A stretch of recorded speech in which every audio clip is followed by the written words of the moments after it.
about the actions of the new young leader, and very belligerent, and the rhetoric that has been emanating from the North Korean regime. But we have seen that threat become geographically dispersed as affiliated groups and groups sympathetic to Al-Qaeda and Al-Qaeda's message have grown in areas, for example, in North Africa. What is happening in the cyber arena cuts across any of our disciplines, whether it be counterintelligence or counterterrorism, as well as criminal. North Korea, the threat from Al-Qaeda, and cyber attacks from possibly Russia, China, or Iran, all talked about today at this Threats of the World hearing up on Capitol Hill. We're back with the panel. Charles. Look, I think there are two kinds of threats. The ones that are the long-term ones that are targeted at us, and that would include, of course, Al-Qaeda and spreading around the world, even though the core Al-Qaeda is obviously diminished. The ideology, the murderousness remains unchanged. Second is the cybersecurity, which is an issue that we've never suffered a Pearl Harbor. We can imagine it, but we're not even sure what it would look like.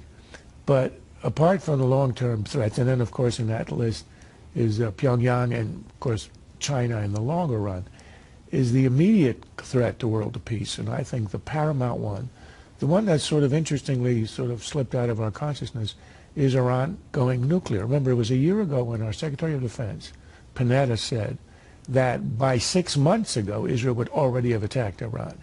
And when the Prime Minister of Israel spoke at the General Assembly, he had the cartoon bomb, and he said we're going to reach a critical moment in spring or summer.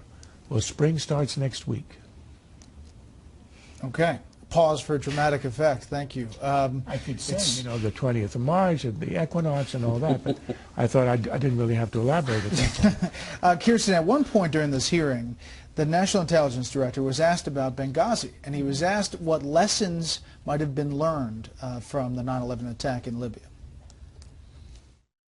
I think one lesson in this is a greater emphasis on the intelligence community on force protection for our diplomatic facilities. And that clearly was, I think, a shortfall for us, having a better appreciation of the tactical situation on a diplomatic facility by diplomatic facility. I guess the other lesson learned is don't do talking points, unclassified talking points. That's the other lesson I learned.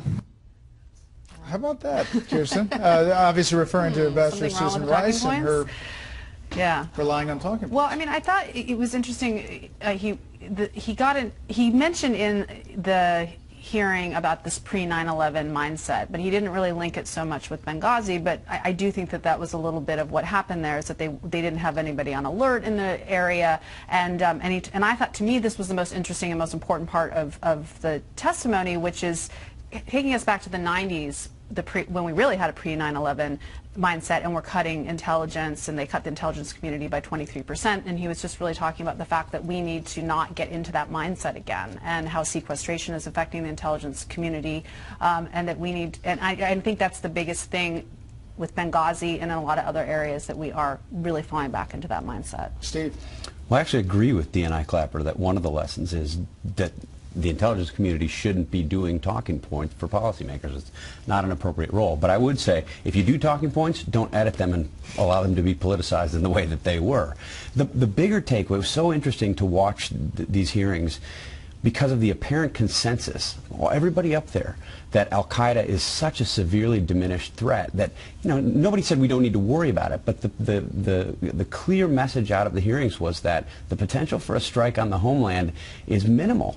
And they even, I thought, downplayed the potential threats of the growing Al-Qaeda, the geographic distribution and strengthening of Al-Qaeda in the region. I just think it's something that I was watching it and thinking, this is a hearing we could see played back later after an attack. To that point about the diminished effectiveness of Al-Qaeda, here's the National Intelligence Director, and then the story that we brought you last week about the documents recovered in the Abbottabad compound for Osama bin Laden.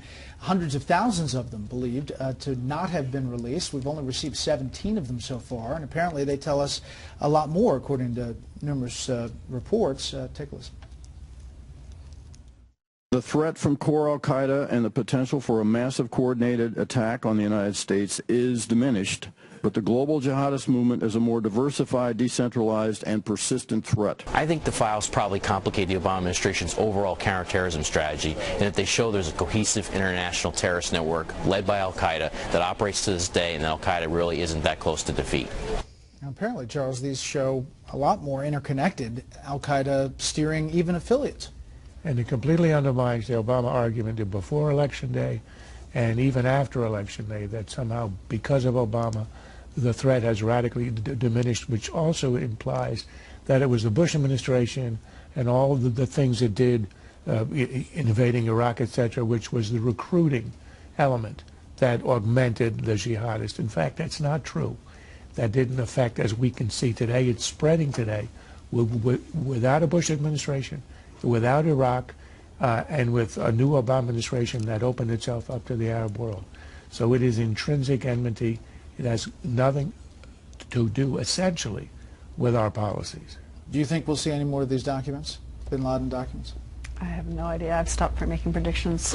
We should. I mean, they paint a very different picture than the one that's being presented. And my question is, do these leaders of these intelligence agencies even know what's in them at this point?